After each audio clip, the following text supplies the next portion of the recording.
বিশ্বকবি রবীন্দ্রনাথ ঠাকুরের লেখা এক রাত্রি। সুরবালার সঙ্গে একত্রে পাঠশালায় গিয়াছি এবং বউ বউ খেলিয়াছি। তাহাদের বাড়িতে গেলে সুরবালার মা আমাকে বড় যত্ন করিতেন এবং আমাদের দুজনকে একত্র করিয়া আপনা আপনি বলাবলি করিতেন, আহা দুটিতে বেশ মানায়। ছোট ছিলাম, কিন্তু কথাটার অর্থ একরকম বুঝিতে পারিতাম। সুরবালার প্রতি যে সর্বসাধারণের অপেক্ষায় আমার কিছু বিশেষ দাবি ছিল, সে ধারণা আমার মনে বদ্ধমূল হইয়া গিয়াছিল। সেই অধিকার মদে মত্ত হইয়া তাহার প্রতি যে আমি শাসন এবং উপদ্রব না করিতাম তাহা নয়, সেও সহিষ্ণুভাবে আমার সকল রকম ফরমাস খাটিত এবং শাস্তি বহন করিত। পাড়ায় তাহার রূপের প্রশংসা ছিল, কিন্তু বর্বর বালকের চোখে সে সৌন্দর্যের কোনো গৌরব ছিল না। আমি কেবল জানিতাম সুরবালা আমারই প্রভুত্ব স্বীকার করিবার জন্য পিতৃগৃহে জন্মগ্রহণ করিয়াছে। এই জন্য সে আমার বিশেষ রূপ অবহেলার পাত্র। আমার পিতা চৌধুরী জমিদারের নায়েব ছিলেন। তাহার ইচ্ছা ছিল আমার হাতটা পাকিলেই আমাকে জমিদারি সেরেস্তার কাজ শিখাইয়া একটা কোথাও গোমস্তাগিরিতে প্রবৃত্ত করাইয়া দিবেন। কিন্তু আমি মনে মনে তাহাতে নারাজ ছিলাম। আমাদের পাড়ার নীলরতন যেমন কলকাতায় পালাইয়া লেখাপড়া শিখিয়া কালেক্টর সাহেবের নাজির হইয়াছে, আমারও জীবনের লক্ষ্য সেইরূপ অত্যুচ্চ ছিল। কালেক্টরের নাজির না হইতে পারি তো জজ আদালতের হেড ক্লার্ক হইব, ইহা আমি মনে মনে নিশ্চয় স্থির করিয়া রাখিয়াছিলাম। সর্বদাই দেখিতাম আমার বাপ উক্ত আদালতজীবীদিগকে অত্যন্ত সম্মান করিতেন। নানা উপলক্ষে মাছটা, তরকারিটা, টাকাটা, সিকেটা লইয়া যে আমাদের পূজার্চনা করিতে হইত, তাহাও শিশুকাল হইতে আমার জানা ছিল। এই জন্য আদালতের ছোট কর্মচারী, এমনকি পেয়াদাগুলাকেও পর্যন্ত হৃদয়ের মধ্যে খুব একটা সম্ভ্রমের আসন দিয়াছিলাম। ইহারা আমাদের বাংলাদেশের পূজ্য দেবতা। ৩৩ কোটির ছোট ছোট নতুন সংস্করণ।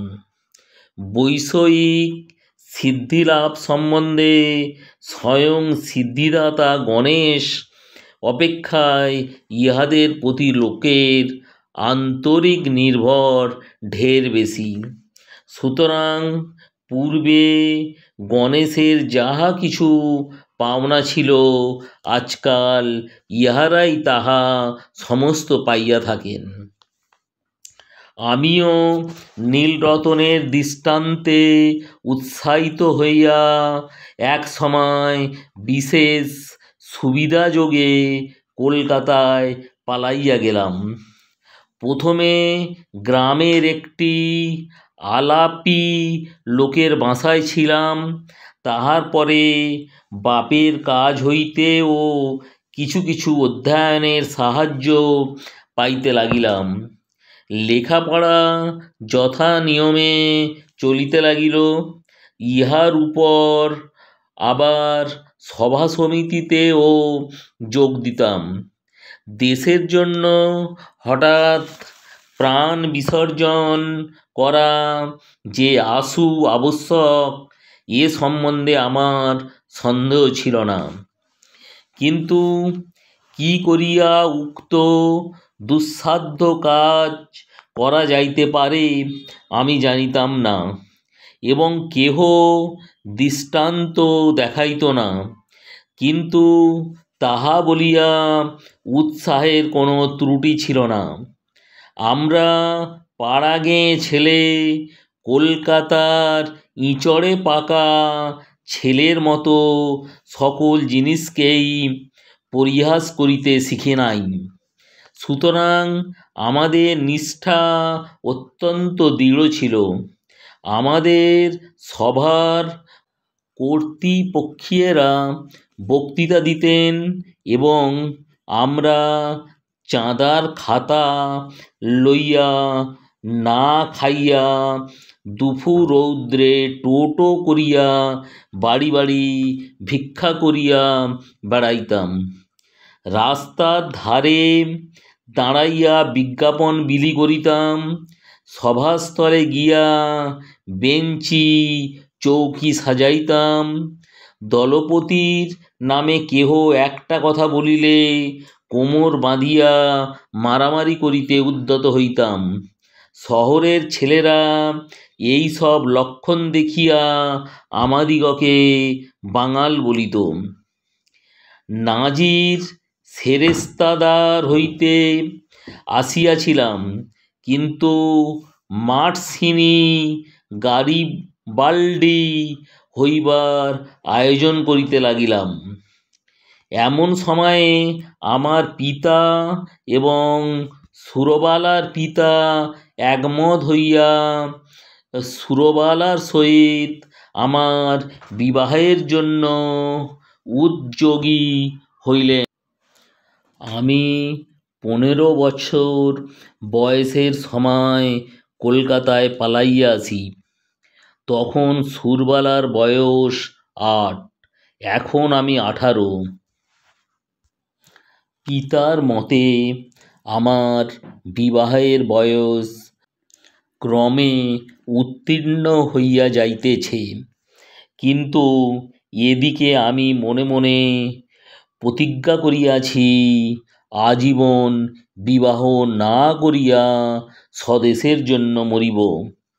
বাপকে বলিলাম, বিদ্যাভ্যাস সম্পূর্ণ সমাধা না করিয়া বিবাহ করিব না। 2-4 মাসের মধ্যে খবর পাইলাম উকিল রামলোচন বাবুর সহিত সুরবালার বিবাহ হইয়া গিয়াছে। পতিত ভারতের চাঁদা আদায় কার্যে ব্যস্ত ছিলাম। এ সংবাদ অত্যন্ত তুচ্ছ বোধ হইল। এন্ট্রান্সে পাস করিয়াছি, ফার্স্ট আর্টস দিব, এমন সময় পিতার মৃত্যু হইল। সংসারে কেবল আমি একা নই, মাতা এবং 2টি ভগিনী আছেন। সুতরাং কলেজ ছাড়িয়া কাজের সন্ধানে ফিরিতে হইল। বহু চেষ্টায় নোয়াখালী বিভাগের একটি ছোট শহরে এন্ট্রেন্স স্কুলের সেকেন্ড মাস্টারি পদ প্রাপ্ত হইলাম। মনে করিলাম আমার উপযুক্ত কাজ পাইয়াছি। উপদেশ এবং উৎসাহ দিয়া একটি ছাত্রকে ভাবি ভারতের একটি সেনাপতি করিয়া তুলিব। কাজ আরম্ভ করিয়া দিলাম। দেখিলাম ভাবি ভারতবর্ষ অপেক্ষায় আসন্ন এক্সামিনের তাড়া ঢের বেশি। ছাত্রদিগকে গ্রামার, অ্যালজেব্রার বহির্ভূত কোনো কথা বলিলে হেডমাস্টার রাগ করেন। মাস দুয়েকের মধ্যে আমারও উৎসাহ নিস্তেজ হইয়াছিল। আমাদের মতো প্রতিভাহীন লোক ঘরে বসিয়া নানা রূপ কল্পনা করেন, অবশেষে কার্যক্ষেত্রে নামিয়া ঘাড়ে নাঙল বহিয়া পশ্চাৎ হইতে লেচমলা খাইয়া নতশিরে সহিষ্ণুভাবে প্রাত্যহিক মাটি ভাঙার কাজ করিয়া সন্ধ্যাবেলায় এক পেট জাবনা খাইতে পাইলেই সন্তুষ্ট থাকে। লম্ফে ঝম্পে আর উৎসাহ থাকে না। অগ্নিদাহের আশঙ্কায় একজন করিয়া মাস্টার স্কুলের ঘরেতেই বাস করিত। আমি একা মানুষ, আমার উপরেই সেই ভার পড়িয়াছিল। স্কুলের বড় আটচালার সংলগ্ন একটি চালায় আমি বাস করিতাম। স্কুল ঘরটি লোকালয় হইতে কিছু দূরে একটি বড় পুষ্করিণীর ধারে। চারিদিকে সুপারি, নারিকেল এবং মাদারের গাছ, এবং স্কুল গৃহের প্রায় গায়েই দুটা প্রকাণ্ড বৃদ্ধ নিম গাছ গায়ে গায়ে সংলগ্ন হইয়া ছায়াদান করিতেছে। একটি কথা এতদিন উল্লেখ করি নাই এবং এতদিন উল্লেখযোগ্য বলিয়া মনে হয় নাই। এখানকার সরকারি উকিল রামলোচন রায়ের বাসা আমাদের স্কুল ঘরের অনতি দূরে, এবং তাহার সঙ্গে তাহার স্ত্রী আমার বাল্যসখী সুরবালা ছিল, তাহা আমার জানা ছিল। রামলোচন বাবুর সঙ্গে আমার আলাপ হইল। সুরবালা সহিত বাল্যকালে আমার জানাশোনা ছিল, তাহা রামলোচন বাবু জানিতেন কিনা জানি না। আমিও নতুন পরিচয়ে সে সম্বন্ধে কোনো কথা বলা সঙ্গত বোধ করিলাম না, এবং সুরবালা যে কোনো কালে আমার জীবনের সঙ্গে কোনো রূপে জড়িত ছিল সে কথা আমার ভালো করিয়া মনে উদয় হইল না। একদিন ছুটির দিনে রামলোচন বাবুর বাসায় তাহার সহিত সাক্ষাৎ করিতে গিয়াছি। মনে নাই কি বিষয়ে আলোচনা হইতেছিল। বোধ করি বর্তমান ভারতবর্ষের দুরবস্থা সম্বন্ধে। তিনি যে সেজন্য বিশেষ চিন্তিত এবং ম্রিয়মাণ ছিলেন তাহা নয়, কিন্তু বিষয়টা এমন যে তামাক টানিতে টানিতে এ সম্বন্ধে ঘণ্টাখানেক দেড়েক অনর্গল শখের দুঃখ করা যাইতে পারে। এমন সময় পাশের ঘরে অত্যন্ত মৃদু একটু চুড়ির টুংটাং কাপড়ের একটুখানি খসখস এবং পায়ের একটুখানি শব্দ শুনিতে পাইলাম। বেশ বুঝিতে পারিলাম জানালার ফাঁক দিয়া কোনো কৌতূহলপূর্ণ নেত্র আমাকে নিরীক্ষণ করিতেছে। তৎক্ষণাৎ দুখানি চোখ আমার মনে পড়িয়া গেল। বিশ্বাস, সরলতা এবং শৈশব প্রীতিতে ঢল ঢল দুখানি বড় বড় চোখ, কালো কালো তারা, ঘন কৃষ্ণ পল্লব, স্থির স্নিগ্ধ দৃষ্টি, সহসা হৃৎপিণ্ডকে কে যেন একটি কঠিন মুষ্টি দ্বারা চাপিয়া ধরিল, এবং বেদনায় ভিতরটা টনটন করিয়া উঠিল। বাসায় ফিরিয়া আসিলাম, কিন্তু সেই ব্যথা লাগিয়া রইল। লিখি পড়ি যাহা করি কিছুতেই মনের ভার দূর হয় না। মনটা সহসা একটা বৃহৎ বোঝার মতো হইয়া বুকের শিরা ধরিয়া দুলিতে লাগিল।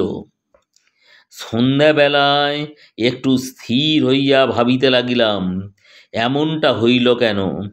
মনের মধ্য হইতে উত্তর আসিল, তোমার সে সুরবালা কোথায় গেল? আমি প্রত্যুত্তরে বলিলাম, আমি তো তাহাকে ইচ্ছা করিয়া ছাড়িয়া দিয়াছি। সে কি চিরকাল আমার জন্য বসিয়া থাকিবে?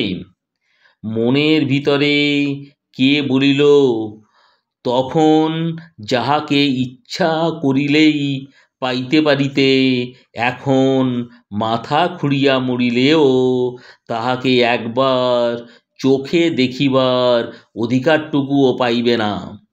সেই শৈশবের সুরবালা তোমার যত কাছেই থাকুক, তাহার চুড়ির শব্দ শুনিতে পাও, তাহার মাথা ঘষার গন্ধ অনুভব করো, কিন্তু মাঝখানে বরাবর একখানি করিয়া দেওয়াল থাকিবে।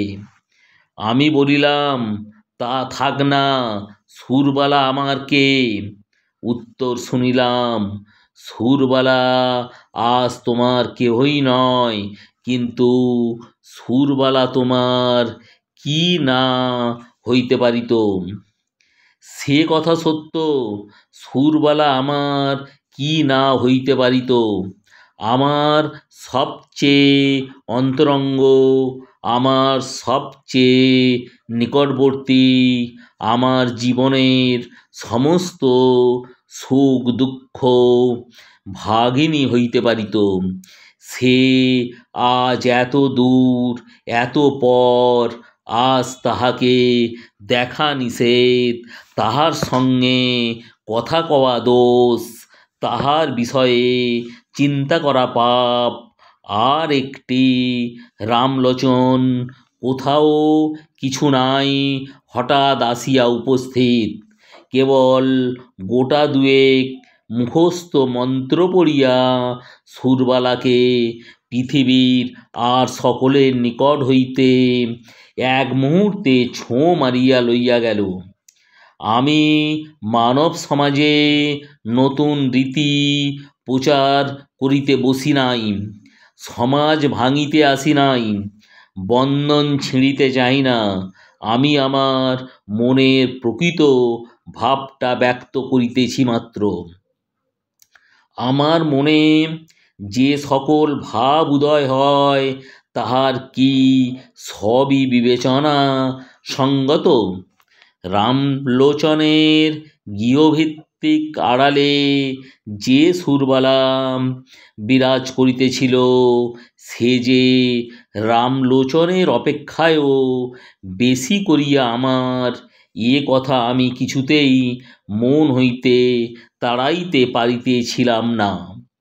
এইরূপ চিন্তা নিতান্তই অসঙ্গত এবং অন্যায়, তাহা স্বীকার করি, কিন্তু অস্বাভাবিক নহে। এখন হইতে আর কোনো কাজে মনঃসংযোগ করিতে পারি না। দুপুরবেলায় ক্লাসে যখন ছাত্রেরা গুনগুন করিতে থাকিত, বাহিরে সমস্ত ঝাঁঝাঁ করিত, ঈষৎ উত্তপ্ত বাতাসে নিম গাছের পুষ্পমঞ্জুরির সুগন্ধ বহন করিয়া আনিত, তখন ইচ্ছা করিত, কি ইচ্ছা করিত জানি না, এই পর্যন্ত বলিতে পারি, ভারতবর্ষের এই সমস্ত ভাবই আশাস্পদদিগের ব্যাকরণের ভ্রম সংশোধন করিয়া জীবনযাপন করিতে ইচ্ছা করিত না।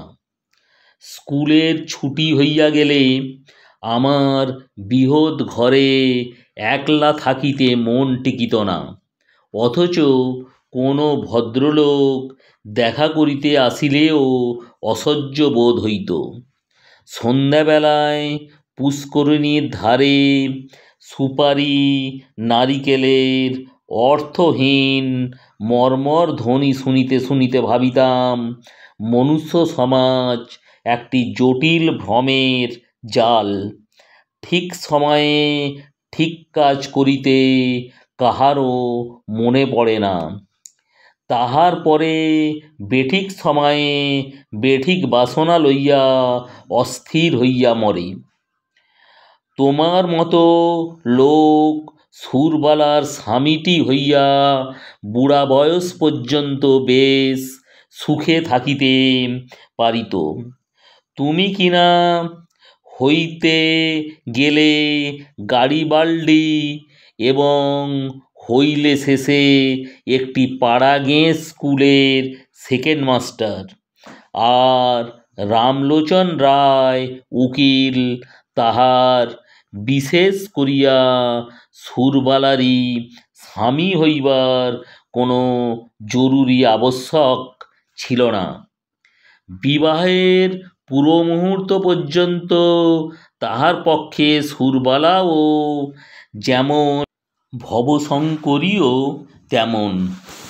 সেই কিনা কিছুমাত্র না ভাবিয়া চিন্তিয়া বিবাহ করিয়া সরকারি উকিল হইয়া দিব্য 5 টাকা রোজগার করিতেছে। যেদিন দুধে ধোঁয়ার গন্ধ হয় সেদিন সুরবালাকে তিরস্কার করে, যেদিন মন প্রসন্ন থাকে সেদিন সুরবালার জন্য গহনা গড়াইতে দেয়। বেশ মোটাসোটা চাপকান পরা, কোনো অসন্তোষ নাই। পুষ্করিণীর ধারে বসিয়া আকাশের তারার দিকে চাইয়া কোনো দিন হা হুতাশ করিয়া সন্ধ্যা যাপন করে না। রামলোচন একটা বড় মকদ্দমায় কিছুকালের জন্য অন্যত্র গিয়াছে। আমার স্কুল ঘরে আমি যেমন একলা ছিলাম, সেদিন সুরবালার ঘরেও সুরবালা বোধ করি সেই রূপ একা ছিল। মনে আছে, সেদিন সোমবার, সকাল হইতেই আকাশ মেঘাচ্ছন্ন হইয়া আছে। বেলা 10টা হইতে টিপ টিপ করিয়া বৃষ্টি পড়িতে আরম্ভ করিল। আকাশের ভাবগতিক দেখিয়া হেডমাস্টার সকাল সকাল স্কুলের ছুটি দিলেন। খণ্ড খণ্ড কালো মেঘ যেন একটা কি মহা আয়োজনে সমস্ত দিন আকাশময় আনাগোনা করিয়া বেড়াইত লাগিল। তাহার পরদিন বিকালের দিকে মুষলধারে বৃষ্টি এবং সঙ্গে সঙ্গে ঝড় আরম্ভ হইল। যত রাত্রি হইতে লাগিল, বৃষ্টি এবং ঝড়ের বেগ বাড়িতে চলিল। প্রথমে পূর্ব দিক হইতে বাতাস বইতেছিল, ক্রমে উত্তর এবং উত্তর পূর্ব দিয়া বইতে লাগিল। এ রাত্রে ঘুমাইবার চেষ্টা করা বৃথা। মনে পড়িল, এই দুর্যোগে সুরবালাও ঘরে একলা আছে। আমাদের স্কুল ঘর তাহাদের ঘরের অপেক্ষায় অনেক মজবুত। কতবার মনে করিলাম তাহাকে স্কুল ঘরে ডাকিয়া আনিয়া আমি পুষ্করিণীর পাড়ের উপর রাত্রি যাপন করিব, কিন্তু কিছুতেই মন স্থির করিয়া উঠিতে পারিলাম না। রাত্রি যখন 1টা-1:30 হইবে, হঠাৎ বানের ডাক শোনা গেল। সমুদ্র ছুটিয়া আসিতেছে। ঘর ছাড়িয়া বাহির হইলাম। সুরবালার বাড়ির দিকে চাহিলাম। পথে আমাদের পুষ্করিণীর পাড়। সে পর্যন্ত যাইতে না যাইতে আমার হাঁটু জল হইল। পাড়ের উপর যখন উঠিয়া দাঁড়াইলাম, তখন দ্বিতীয় আরেকটি তরঙ্গ আসিয়া উপস্থিত হইল। আমাদের পুকুরের পাড়ের একটি অংশ প্রায় 10-11 হাত উচ্চ হইবে। পাড়ের উপরে আমিও যখন উঠিলাম, বিপরীত দিক হইতে আর একটি লোকও উঠিল। লোকটিকে তাহা আমার সমস্ত অন্তরাত্মা, আমার মাথা হইতে পা পর্যন্ত বুঝিতে পারিল, এবং সেও যে আমাকে জানিতে পারিল তাহাতে আমার সন্দেহ নাই। আর সমস্ত জলমগ্ন হইয়া গেছে, কেবল হাত 5-6 দ্বীপের উপর আমরা দুটি প্রাণী আসিয়া দাঁড়াইলাম। তখন প্রলয়কাল, তখন আকাশে তারার আলো ছিল না, এবং পৃথিবীর সমস্ত প্রদীপ নিবিয়া গেছে। তখন একটা কথা বলিলেও ক্ষতি ছিল না, কিন্তু একটা কথাও বলা গেল না। কেহ কাহাকেও একটা কুশল প্রশ্নও করিল না। কেবল দুজনে অন্ধকারের দিকে চাহিয়া রইলাম। পদতলে গাঢ় কৃষ্ণবর্ণ উন্মত্ত মৃত্যুস্রোত গর্জন করিয়া ছুটিয়া চলিল। আজ সমস্ত বিশ্ব সংসার ছাড়িয়া সুরবালা আমার কাছে আসিয়া দাঁড়াইয়াছে। আজ আমি ছাড়া সুরবালার আর কেহ নাই। কবেকার সেই শৈশবে সুরবালা কোনো এক জন্মান্তর, কোনো এক পুরাতন রহস্য অন্ধকার হইতে ভাসিয়া এই সূর্য চন্দ্রালোকিত লোক পরিপূর্ণ পৃথিবীর উপরে আমারই পার্শ্বে আসিয়া সংলগ্ন হইয়াছিল। আর আজ কতদিন পরে সেই আলোকময় লোকময় পৃথিবী ছাড়িয়া এই ভয়ঙ্কর জনশূন্য প্রলয় অন্ধকারের মধ্যে সুরবালা একাকিনী আমারই পার্শ্বে আসিয়া উপনীত হইয়াছে। জন্মস্রোতে সেই নবকলিকাকে আমার কাছে আনিয়া ফেলিয়াছিল, মৃত্যুস্রোতে সেই বিকশিত পুষ্পটিকে আমারই কাছে আনিয়া ফেলিয়াছে। এখন কেবল আর একটা ঢেউ আসিলেই পৃথিবীর এই প্রান্তটুকু হইতে, বিচ্ছেদের এই বিন্দুটুকু হইতে খসিয়া আমরা দুজনে এক হইয়া যাই। সে ঢেউ না আসুক, স্বামী পুত্র গৃহ ধন জন লইয়া সুরবালা চিরদিন সুখে থাকুক। আমি এই এক রাত্রে মহাপ্রলয়ের তীরে দাঁড়াইয়া অনন্ত আনন্দের আস্বাদ পাইয়াছি। রাত্রি প্রায় শেষ হইয়া আসিল, ঝড় থামিয়া গেল, জল নামিয়া গেল। সুরবালা কোনো কথা না বলিয়া বাড়ি চলিয়া গেল। আমিও কোনো কথা না বলিয়া আমার ঘরে গেলাম। ভাবিলাম, আমি নাজিরও হই নাই, সেরেস্তাদারও হই নাই, গাড়িবাল্ডিও হই নাই। আমি এক ভাঙা স্কুলের সেকেন্ড মাস্টার। আমার সমস্ত ইহজীবনে কেবল ক্ষণকালের জন্য একটি অনন্ত রাত্রির উদয় হইয়াছিল। আমার পরমায়ুর সমস্ত দিন রাত্রির মধ্যে সেই একটিমাত্র রাত্রি আমার তুচ্ছ জীবনের একমাত্র চরম সার্থকতা। যদি ভিডিওটা ভালো লাগে তাহলে লাইক করুন, শেয়ার করুন ও সাবস্ক্রাইব করুন। ভিডিওটা দেখার জন্য ধন্যবাদ।